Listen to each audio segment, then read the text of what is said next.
Komið heil og sæl og verið velkomin í föstudagsþáttinn sem við tökum á þessu sinni hérna upp í Pakkhúsinu í innbænum á Akureyri. Og við ætlum að venju hérna í upphafi nýs árs að fjalla ýmislegt. Við hittum meðal annars hana Gretu Salóme niðri í Hofi en það styttist í stórt tónleika hjá henni þar.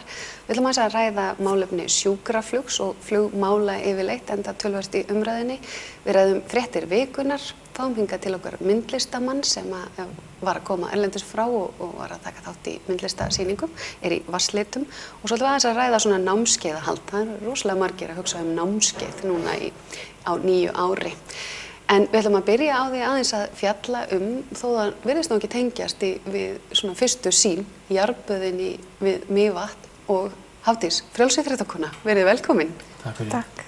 Þú kannski bara útskýrð, þú fékkst eiginlega bara svona flug í höfuðið yfir jólin. Hvað gerðist? Já, ég ætla að vera hreinskilinn. Ég var alveg við það að renna á rassi með að útlita styrkjum. Ég hef heimild að veita styrki á hverju ári og hef ákveðið budget fyrir það. Og jarðböðin hafa styrkt íþróttastarf, félagsstarf, ungliðastarf í gegnum tíðina og þar engin ein íþróttagrein veiga meir en önnur. Og það bara búið að vera mjög annasamt ár hjá okkur. Metár í gestafjölda og annað og mikið álag á bæði mér og starfsfólki jarðbæðanna. Og þegar að fá svona aðlítið að hægjast hjá mig fyrir jólin þá var þetta eitt af því sem ég baði bókara minn að senda mig stöðuna á hver staðan á styrkjum væri.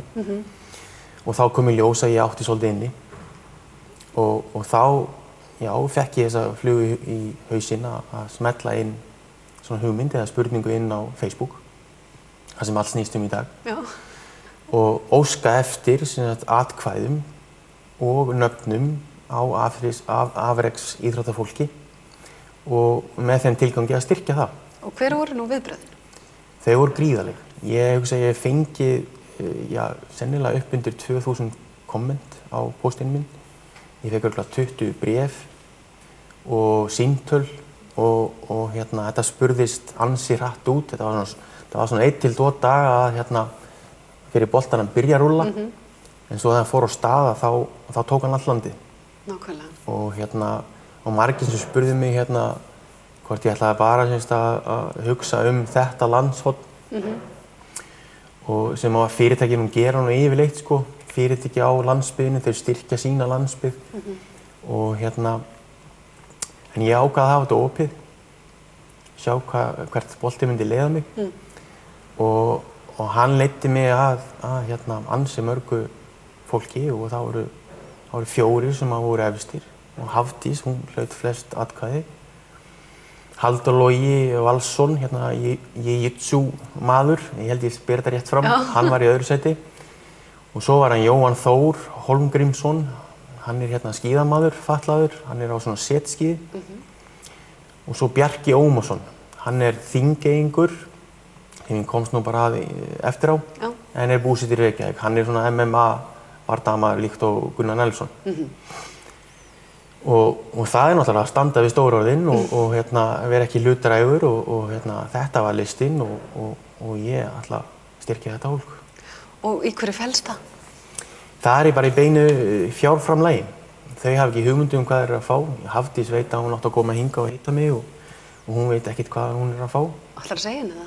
Já, ég ætla bara rétt inn í smá bréf á eftir og leyfa bara viðburðum að koma í ljós. Ókei. Hafdís, ef við aðeins förum yfir þetta, fá svona flest atkvæði í svona hvernig upplifun það fyrir íþróttakonu eins og þig? Það náttúrulega bara alveg frábært sko. Ég bjóst ekki alveg við þessu en það var rosalega gaman að fylgjast með þessari kosningu og maður gæti náttúrulega að lesa kommentin og allt það og var útrúlega hvað voru margir og ég þekkti ekkert allt fólki sem var að kommenta og tala mig og segja frá mér og svona hvað Þannig að það yljaði manni mörg komment þarna og Smá pepp? Já, algjörlega. Peppa mann bara til að reyna að gera betur og standa sig á þessu ári. Segðu mér aðeins frá, hvað búið að vera að gerast á liðnu ári og hvað framöndan? 2015 var rosalega gott ár fyrir mig. Ég setti fjölmörg Íslandsmet í langstökki og keppti á Evrópumeistaramóti innanhús, lenti þar í 12. sæti. sem að ég bara útrúlega stolt af og gekk rosalega vel. Og keppti með landsliðinu og alls konar svona. Og svo náttúrulega komið 2016 og það árið sem ég er búin að vera að bíða eftir. Ég er búin að ná lágmarki á Evrópumeistaramót í sumar í langstökki, þannig að ég er vonandi að fara þangað ef allt gengur upp. Og svo eru þetta Ríó, Ólympíuleikarnir. Og mér vantar 14 cm í langstökkinu og nú eru bara allt gert til að reyna að ná þeim. Er það raunhæft? 14 cm? Þetta er ansi langt. Já, þetta er langt fyrir langstökkara. Í svona, þó að þetta sé ekki nema bara smá bútur, þá er þetta langt í svona íþrótt. Og þegar maður er komið svona langt, þá, þetta er orðin stór tala. Lágmarkið er mjög strangt, mjög hátt og ég hef bara verið að reyna. En hvernig er það þegar þú ert að æfa? Nærðu þessu? Hefur einhvern tímann náð þessu? Já, ég hef einu sinni keppt á Sauðárkróki. Ég keppti það var 2014, minnir mig. Stökki 6.72. Já. Og það var mælt og allt, ég var bara að keppa. En vindurinn var 2,8 í meðvind og hann má vera 2,0. Þannig að en ég hef stokkið 6.72 og mér vantar að stökkva 6.70 löglega til að komast. En til dæmis bara undanförnum þegar þú ert á æfingum, mælirðu? Nei, í rauninni ekki. Ekki, þannig að þú veist ekkert hvort að... Nei. Nei? Nei. Ég myndi gera það einhvern veginn. Hvert er ég komin? Það er bara öðruvísi, æfingarnar virka öðruvísi heldur en mótin. Þannig að ég er ekkert að slá málböndin á svona. Nei. Og hvenær er næsta mót til dæmis þegar þú tekur mælingu? Fyrsta mót hjá mig núna í ár er núna í janúar. Það er Reykjavík International Games. Ég ætla að byrja tímabilið þar. Svo bara eru mótin kolli. Svo kemur sumarið bara þegar það kemur. Já, á endanum. Já. Eins og alltaf. Já. Þannig að þetta er bara, en kannski að því að við erum nú að fara hérna yfir ýmislegt, jarðböðin. Já. Hvað er að gerast hjá ykkur? Ef við vorum nú yfir árið með henni, hvernig var árið 2015 hjá ykkur? Já, það er búið að vera hreint frábært. Það er alveg ótt að segja það. Við vorum með rétt tæplega 121.000 gesti í, það er að segja 2014. Það ætlar að koma í 2016. Já. 2015 og þá enduðum við í já, það vantaði 180 manns upp að við náum 150.000 gestum. Já. Þannig að, já, aukningin er gríðarleg og það sem að kemur manni svolítið óvart sem Íslendinga er að það virðist ekki skipta öllu máli hvernig veðrið er þegar útlendingurinn annars vegar. Og það þarf að vera eitthvað mjög, bara mikið að veðrið eða aðstöðum að hann hætti við eða mæti ekki. Nú, að sjálfsögðu náttúrulega geta veikindi komið upp í. En já, og þar af leiðandi hefur aukning á þessum almenna túrista á bílaleigubílum fjölgað. Ég talaði um það í fyrra líka að ég sé mesta aukningu þar á þessum almenna borgara sem að, 2 til 6, jafnvel 8 saman í bíl ferðast um landi. Tækifærin, framundan, eru tækifæri varðandi til dæmis flug og inn á svæðið og hvernig sérðu fyrir þér árið þróast? Er það rosalega óvissa eða áttu von á sprengingu eða hvernig? Þetta er svona beggja blands myndi ég segja. Það er náttúrulega búið að vinna að miklum skoðanakönnum og áætlunum og spám fyrir næstu ár, kannski 3 til 5 ár. Og við erum að horfa á eftir þessi ár einhverjar 2 milljónir manna eitthvað slíkt sem er bjartsýni spár meira en það, 2,5 kannski. Eftir, kannski 5 ár. En svo náttúrulega hafa forsendur breyst mikið núna á seinustu mánuðum má segja. Við erum að fá beint flug inn á Akureyri, beint flug inn á Egilsstaði. Það er þýskt flugfélag búin að ákveða að koma sinni til landsins. Og Lettnes flugfélag Lettland, Akureyri, Bretland, einhvers konar hringflug. Þannig að þetta hefur ekki verið tekið inn í reiknimódelið með þessar spár. Þannig það er óvíst. Það eru bullandi tækifæri allavega og ekki síst kannski tækifæri fyrir landsbyggðina að koma inn í þessa sprengingu sem að kannski hefur ekki eins mikið og kannski fólk hefði vonast til að færi. Já, það er ekki spurning og náttúrulega landsbyggðin fór svona, örugglega fyrir svona 3 til 5 árum síðan að benda á það að okkur vantaði fólk til okkar, að Suðvesturhornið væri með mikinn massa.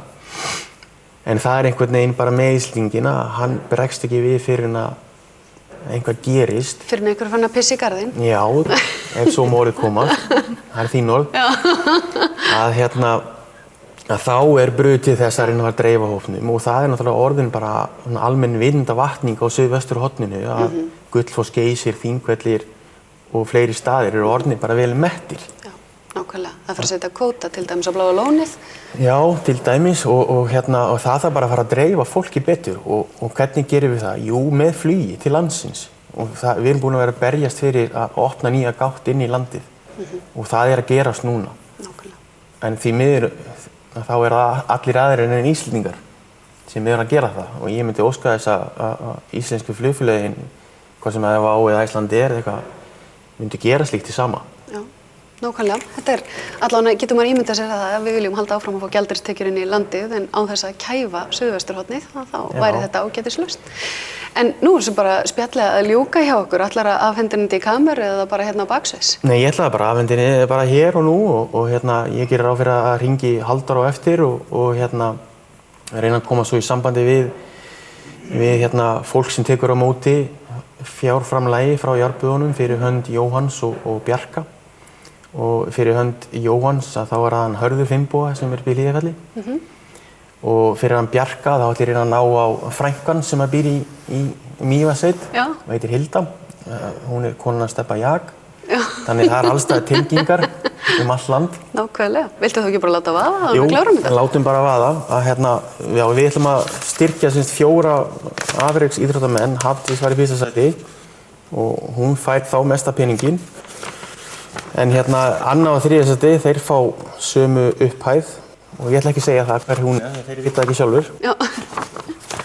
Og eins og ég segi, svo ætla Jarðböðin að fara núna mánudaginn og styrkja félag langveikra barna, umhyggju og við ætlum að styrkja þau 500.000 og það þá raun og sama og Hafdís fær hér. Já, Kalli. Úf, takk kærlega fyrir. Já. Þetta bara Kannski græðir þetta eitthvað upp í 14 cm? Já, árið verður betra núna, sko. Þetta verður allt auðveldara. Já, og við segjum, sko, þessi styrkur veittu mig vonum mikla framför. Já. Og sem hvatningu inn í árið 2000. Það pressa maður. Já, smá pressa. Smá pressa. Til hamingju. Takk fyrir. Yndislegt, Kalli. Takk. Við ætlum að ljúka þessu á faðmlagi eins og best að hafa það á N4 og við höldum áfram í föstudagsþættinum rétt á eftir.